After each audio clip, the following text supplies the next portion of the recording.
my God, what's up everybody? It is an album review. David Titros asked me to review Vince Neil's Exposed. This was released back in '93 now. Yeah, you can say this album was destroyed by grunge, because around '93 is when it really started to destroy everything that was metal or whatever.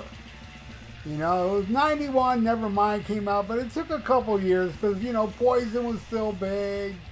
You know, there was still some glam bands doing well, even in '92, but by '93, forget it.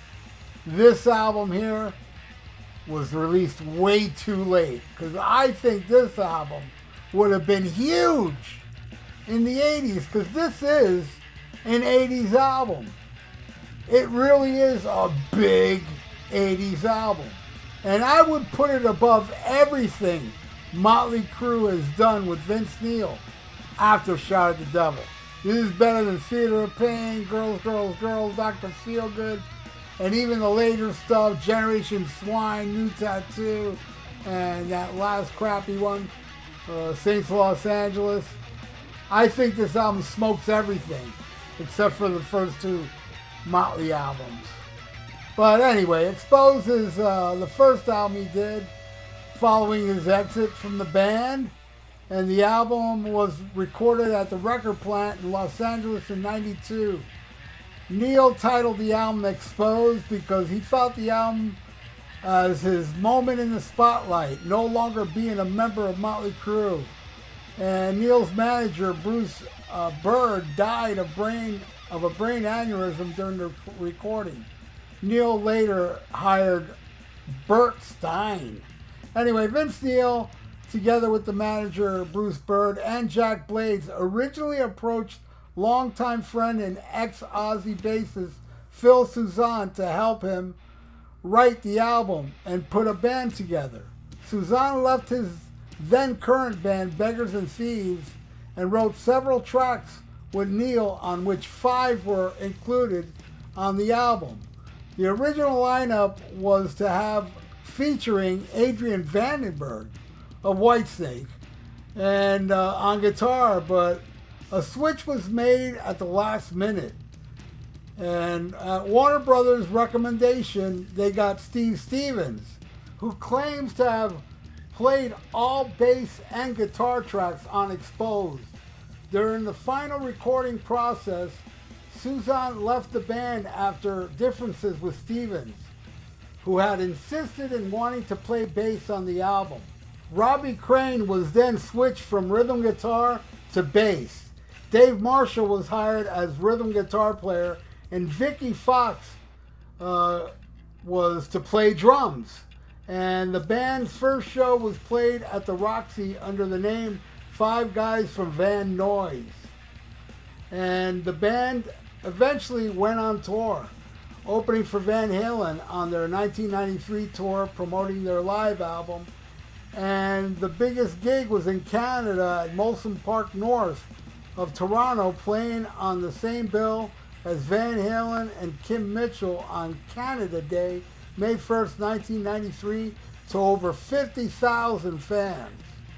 In an interview conducted with Metal Sludge, Robbie Crane said that he left the band after getting into a fight and punching Vince Neil.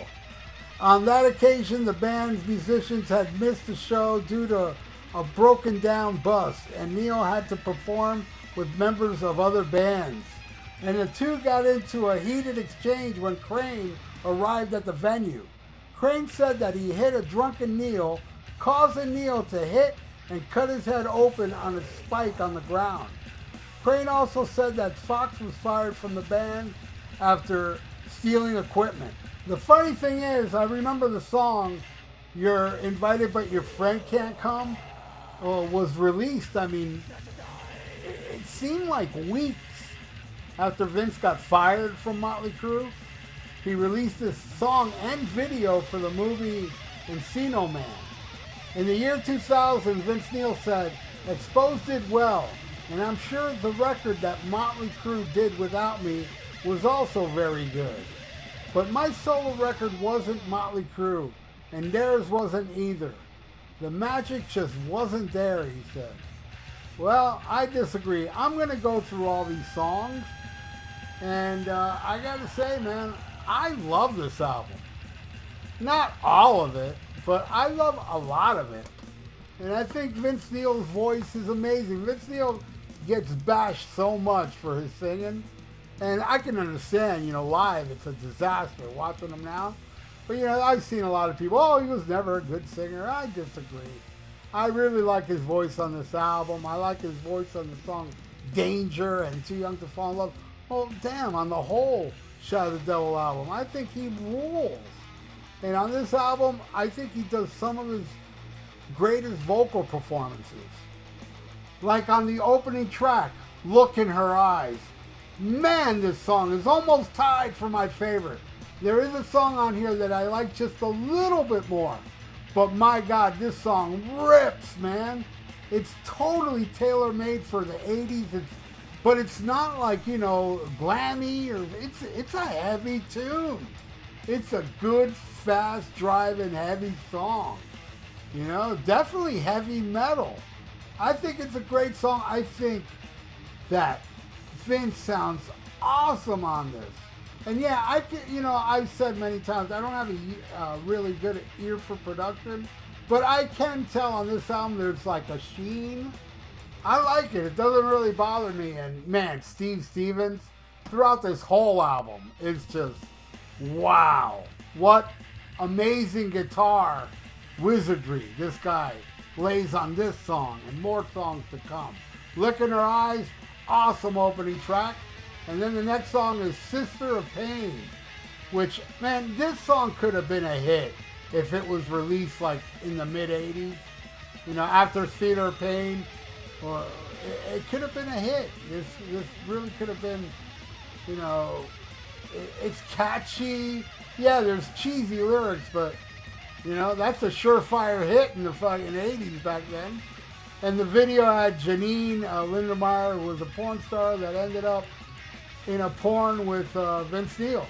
That was leaked by who knows who. Vince says it was her, she says it was him. And some people think it's the third girl in the video, but either way, that girl is in the porno with him. All right, Sister of Pain, it's a fun song. I don't hate it. Don't love it, but I don't hate it. All right, next, Can't Have Your Cake, just like Sister of Pain. It's a fun tune, tailor-made for the 80s. It just came out too late. And this video, they made a video for this, and it has Pamela Anderson in it. And this was before she was with Tommy Lee, and in The Dirt, Nikki Sixx said that when he was talking about Pamela Anderson, he said, she was the type of girl that Vince Neil was banging back then. Oh, that's right, he did bang her. So, according to Nikki Sixx, Vince had her before Tommy did. All right. Next song. By the way, Can't Have Your Cake, fun song. I liked it. Fine Fine Wine is the next one, and this was a clunker. I really have nothing good to say about this. Could have fit well on Dr. Feelgood, because it sucks. All right, next. The Edge. Love it. Killer Flamenco intro by Steve Stevens. And then when the song kicks in, it just kills. Just downright rules. It's pretty epic, man. I love this song. The Edge is like, man, it's up there, like in the top 3 of this album, man. The Edge absolutely crushes. Love it. All right, the next song is Can't Change Me. And this easily could have been a huge hit if Motley recorded this on the album after Theater of Pain. If this would have been the ballad for the next album, this would have been huge, because this screams power ballad from the 80s. And I think it would have been huge. I don't think it's an awesome ballad. I think it's decent. But, when I think, something will be huge, a lot of stuff that's huge, I don't really like much. And this one, I do kind of like it, but not that much, and I can see it as the potential of being huge. All right, and they made a video for that too, but that's just them in the like fake studio stuff. All right, next, Set Me Free from The Sweet. One of my favorite songs ever, man. Definitely proto thrash when The Sweet did it back in the 70s.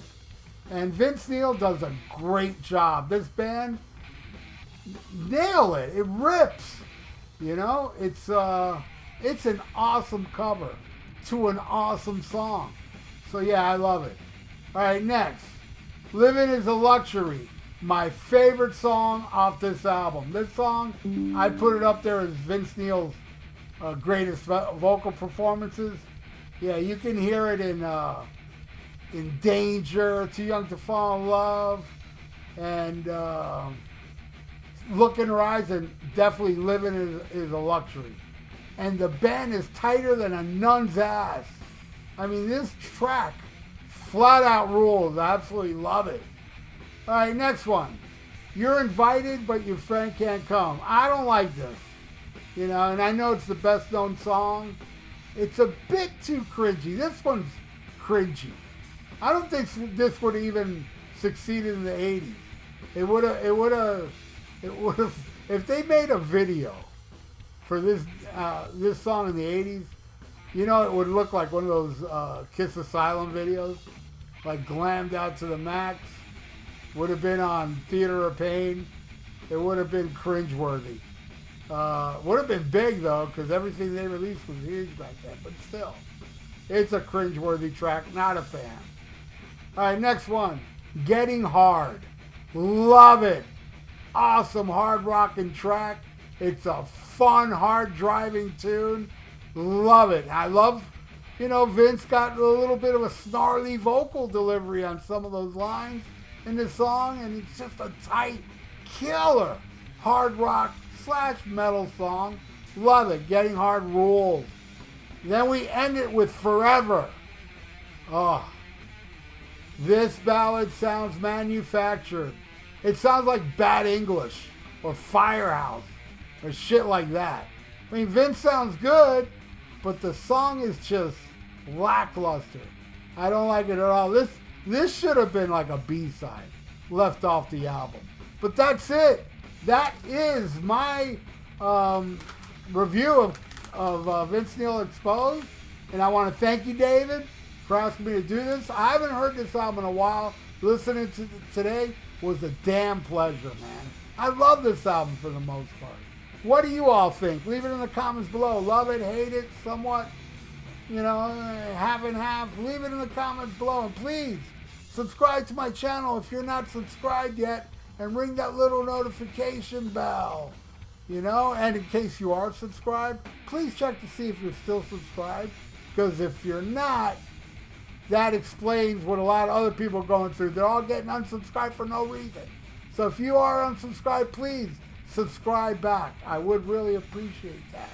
And like the video. It's good for the YouTube algorithms. So stay frosty. Listen to Black Sabbath and smack 'em a gob.